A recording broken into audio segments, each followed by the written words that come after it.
Bangunan dan tempat parkir Pelabuhan Enrico rusak parah akibat gelombang.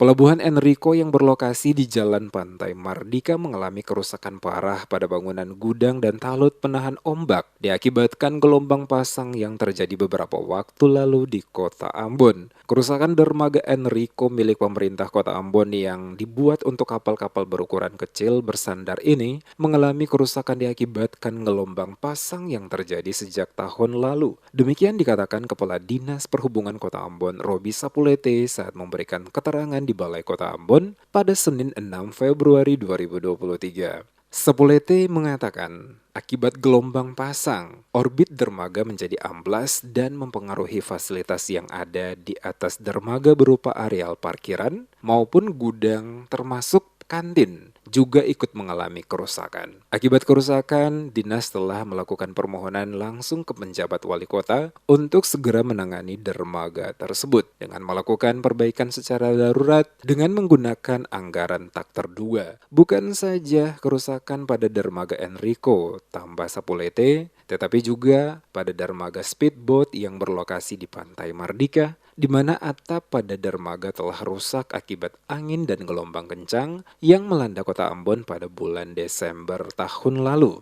Setelah melaporkan kedua kerusakan dermaga ke penjabat wali kota, untuk selanjutnya dapat disetujui dilakukan perbaikan karena dua dermaga merupakan kebutuhan yang mendesak untuk diperbaiki secara darurat dengan menggunakan anggaran tak terduga. Langkah yang kami ambil itu adalah kami sudah sampaikan permohonan ke Pak Wali Kota untuk kita tanggulannya dengan menggunakan anggaran tak terduga. Ya, jadi kami sudah sampaikan itu karena itu mendesak, itu harus diperbaiki. Bukan cuma Enrico tapi dermaga Speed Mardika juga yang beberapa waktu lalu atapnya itu juga jebol akibat daripada angin kencang yang bulan Desember kemarin. Jadi kami berharap anggarannya tersedia sehingga kami bisa melakukan perbaikan yang bersifat darurat terhadap kondisi dermaga yang ada. Ya. Lebih lanjut, Sapulete menyampaikan untuk memperbaiki dermaga Enrico sendiri untuk tahun 2023 disiapkan anggarannya sebesar kurang lebih sebesar 400 juta rupiah. Di mana perbaikan secara darurat guna melindungi aset yang ada pada dermaga karena ditakutkan kembali terjadi cuaca buruk di wilayah Kota Ambon yang tentunya kerusakan itu ditakutkan akan semakin parah.